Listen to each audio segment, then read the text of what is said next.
Bienvenidos a la clase de conjuntos 3.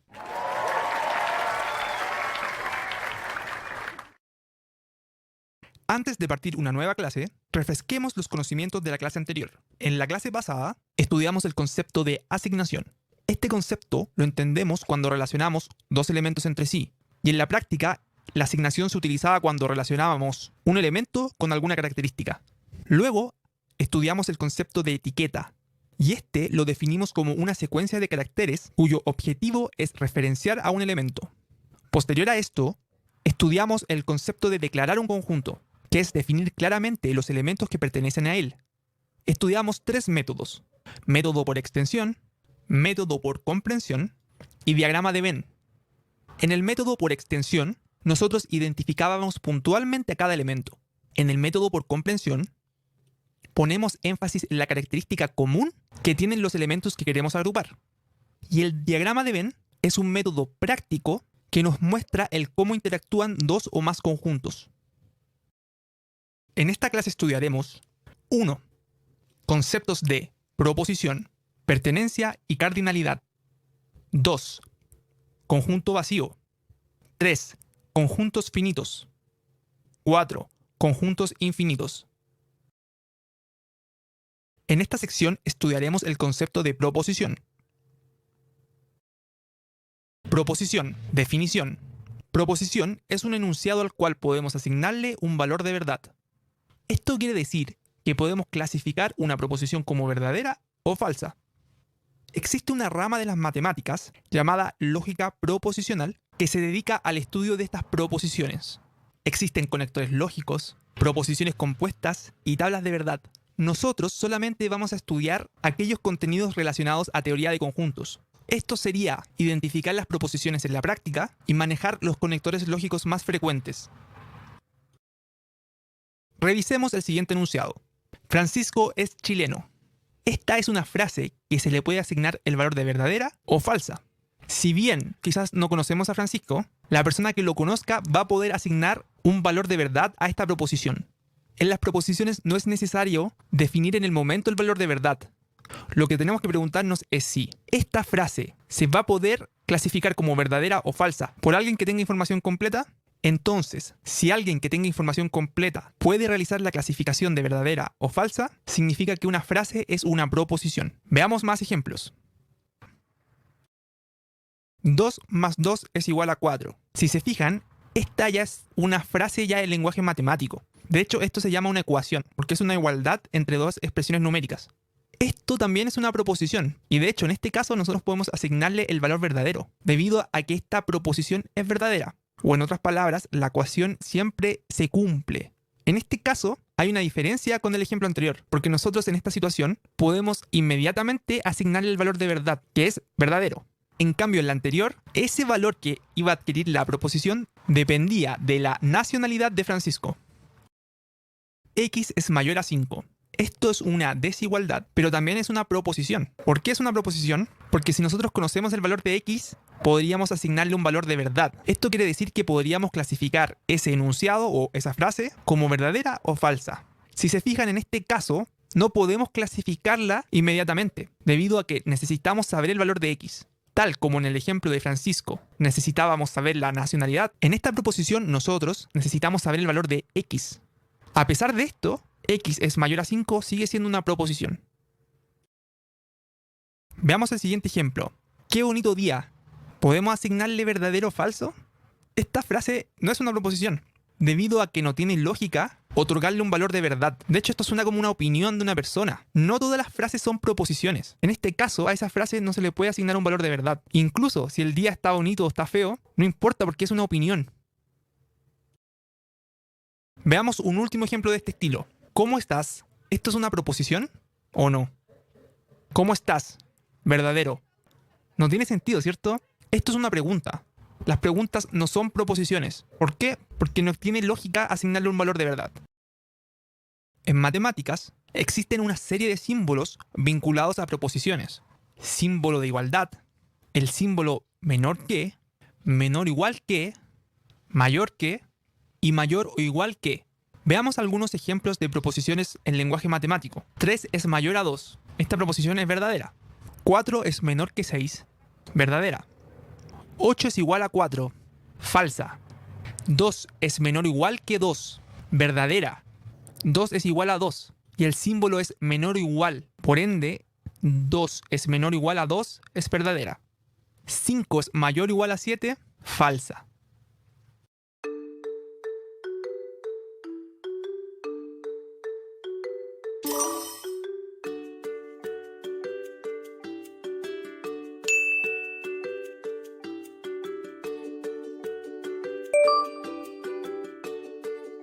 En esta sección estudiaremos el concepto de pertenencia. Lo que vamos a hacer es mostrar cómo se crean proposiciones en relación a la pertenencia o no de un elemento en un conjunto. Supongamos que tenemos un conjunto de 3 elementos, un rectángulo azul, un rectángulo verde y un rectángulo rojo. Nosotros declaramos este conjunto ocupando el método por extensión. Encerramos las etiquetas separadas por comas. Nosotros podemos confeccionar una proposición que sería la siguiente frase o enunciado. El rectángulo rojo pertenece al conjunto A. A esta frase le podemos asignar el valor de verdadera o falsa. Perfecto. Pero ¿cómo se escribe eso en simbología matemática? Esta frase se traduce a lo siguiente. La etiqueta, RR, más un símbolo de pertenencia, más la letra del conjunto. Y eso se lee como el rectángulo rojo pertenece al conjunto A. Entonces, esa E, que es una letra griega llamada epsilon, cuando aparece significa pertenece. Si nosotros tachamos esa letra, significa que queremos expresar que no pertenece. Veamos un ejemplo. El conjunto A posee a los elementos 2, 4, 6 y 8. Para poder confeccionar proposiciones de pertenencia, tenemos que concatenar la etiqueta de un elemento más el símbolo de pertenencia o de no pertenencia, más la letra del conjunto. Si nosotros queremos declarar que 2 pertenece al conjunto A, se hace de la siguiente forma. Ocupemos el conjunto A para crear una serie de proposiciones verdaderas. Nosotros podemos decir que 2, 4 y 6 pertenecen al conjunto A. También podemos declarar que 10, 1 y 11 no pertenecen al conjunto A. Con respecto a esta relación de pertenencia, es importante notar que es una frase que siempre va de un elemento a un conjunto. Si yo realizo otra configuración, ya carece de sentido. Mira el ejemplo. 2 pertenece al conjunto A. Piénsalo al revés. A pertenece a 2. No tiene sentido, porque un conjunto no puede pertenecer a un elemento. Es siempre un elemento el que pertenece a un conjunto. Vamos con un set de preguntas. Te recomiendo que tengas ojo con las proposiciones que incluyan al símbolo no pertenece.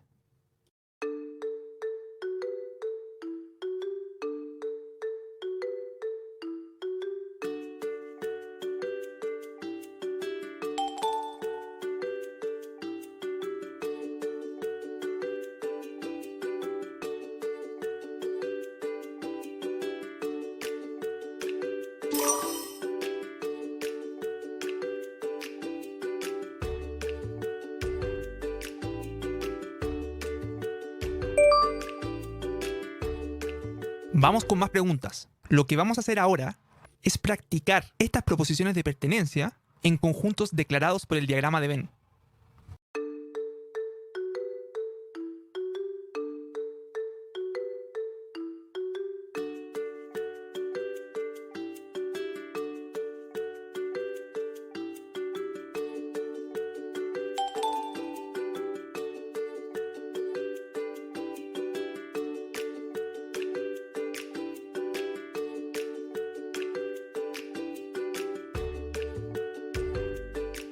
En esta sección estudiaremos el concepto de cardinalidad.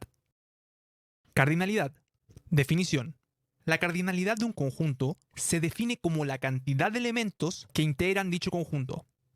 La notación utilizada para la cardinalidad de un conjunto es el símbolo de numeral o gato, y este se antepone al nombre del conjunto. Veamos algunos ejemplos.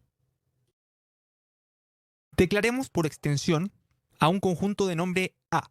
Este contiene los siguientes elementos: 2, 4, 6 y 8.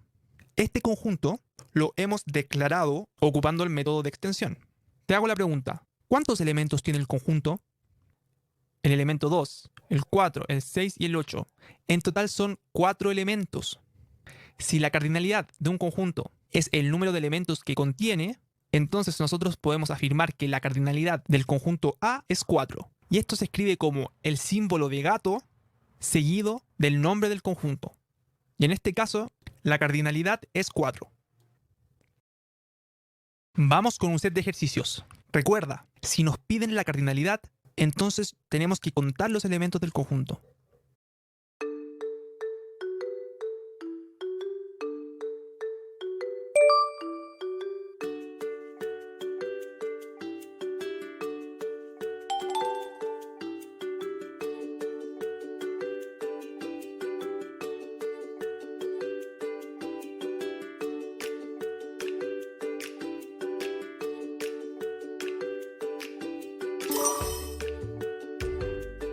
Lo que vamos a hacer ahora es estudiar la clasificación de los conjuntos según la cardinalidad de estos.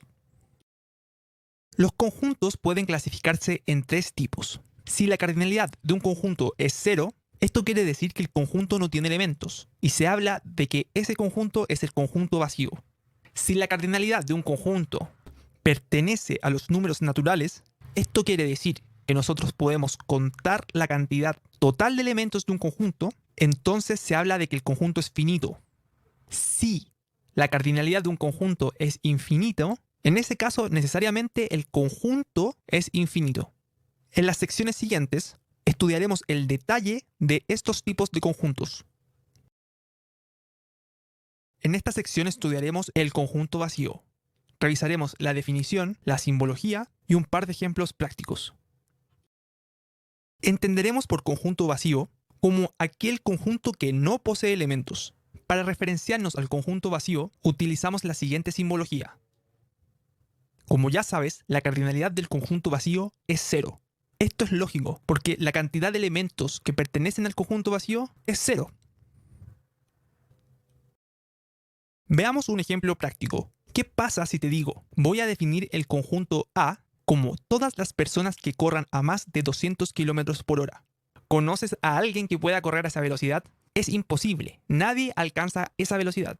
Esta forma de declarar un conjunto es por el método de comprensión. El conjunto universal que ocupamos fue el de los seres humanos y filtramos por una condición, que corran a más de 200 km por hora. El tema es que ningún elemento del conjunto cumple con esa condición. Por lo tanto, el conjunto que estamos declarando es el conjunto vacío. Veamos otro ejemplo. ¿Qué pasa si te digo, voy a declarar al conjunto A como todos los gatos de la Tierra que puedan volar? Similar al ejemplo anterior, estamos ocupando el método por comprensión. Nuestro conjunto universal es los gatos de la Tierra y la característica que ocupamos para filtrar el conjunto universal es que puedan volar. ¿Cuántos gatos que conoces pueden volar? Ninguno, ¿cierto? En consecuencia, el conjunto que acabamos de declarar es el conjunto vacío. En esta sección estudiaremos el concepto de conjunto finito.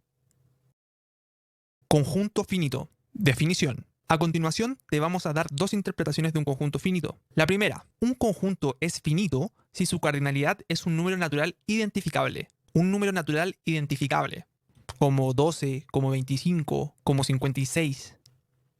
Veamos una segunda interpretación. Un conjunto es finito si podemos identificar el nombre de un último elemento. Si pensamos que los elementos de un conjunto ingresan en orden, de menor a mayor, por ejemplo, si es que estamos trabajando con números, si nosotros somos capaces de identificar a ese último elemento, quiere decir que los elementos totales del conjunto son finitos. Supongamos que yo estudio los días de la semana. En este caso los elementos no son números, los elementos son días. Entonces está lunes, martes, miércoles, así sucesivamente hasta el domingo. El domingo es mi último elemento en ingresar al conjunto. Como acabamos de identificar al último elemento que ingresó al conjunto, entonces el conjunto de los días de la semana es un conjunto finito. Veamos un ejemplo. Supongamos un conjunto que incluye a todos los estudiantes de un colegio X. En este caso, voy a ocupar el primer criterio. Yo sé que la cardinalidad de este conjunto pertenece a los números naturales, debido a que, por muy grande que sea el colegio, existe un proceso de conteo que termina. Imagínate que estás en la puerta del colegio con un cuaderno anotando cada persona que ingresa. Va a llegar un momento en el que tú terminas de anotar. Si el colegio es grande y tiene muchos alumnos, quizás puedan ser 1000, pero nosotros tenemos certeza de que este proceso de conteo termina. Como existe un proceso de conteo que termina, nosotros podemos clasificar al conjunto de alumnos de este colegio como un conjunto finito. Veamos un segundo ejemplo. Declaremos un conjunto A como todos los autos que se encuentran dentro de una ciudad europea X, el día 20 de diciembre del año 2024, por ejemplo. Si nosotros tenemos mucho tiempo y contamos cada uno de los autos, tenemos la certeza de que en algún momento vamos a terminar. ¿Y por qué sabemos esto? Porque la cantidad de autos que existen en el mundo son finitos.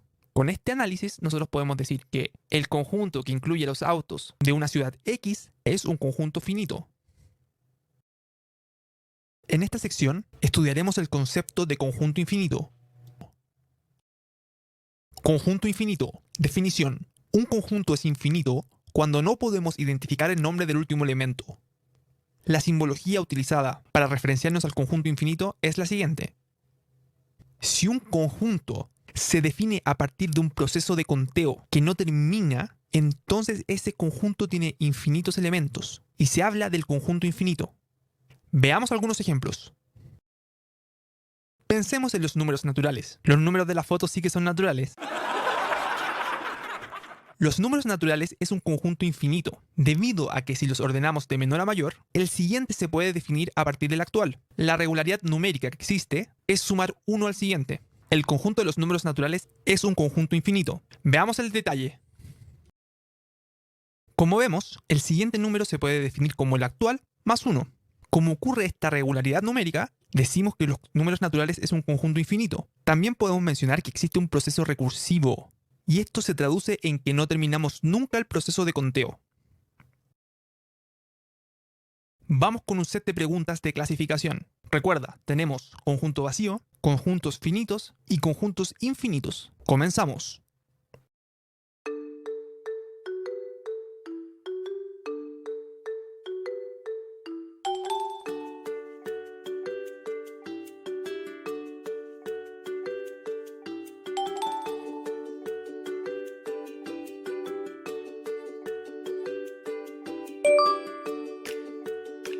Ya finalizando, revisemos las ideas más importantes de esta clase. Partimos estudiando el concepto de proposición. Mencionamos que es una frase a la cual se le puede asignar un valor de verdad. No todas las oraciones son proposiciones. Para esto tienes que plantearte si hace sentido clasificar una frase como verdadera o falsa. Luego estudiamos el concepto de pertenencia. Lo relacionamos con una proposición debido a que nosotros decíamos que un elemento pertenecía a un conjunto. Y esta proposición se construía siempre de un elemento a un conjunto. Y el símbolo utilizado para la pertenencia es una épsilon, letra griega. Posterior a esto, estudiamos el concepto de cardinalidad y lo definimos como la cantidad de elementos que tiene un conjunto. La simbología era un gato que se anteponía al nombre del conjunto. Sabiendo la cardinalidad de un conjunto, podíamos clasificarlo en 3. Conjunto vacío, conjunto finito y conjunto infinito. Si el conjunto no tiene elementos, entonces es un conjunto vacío. Si un conjunto proviene de un proceso de conteo que termina, entonces es un conjunto finito. Y si proviene de un proceso de conteo que no termina nunca, entonces es un conjunto infinito.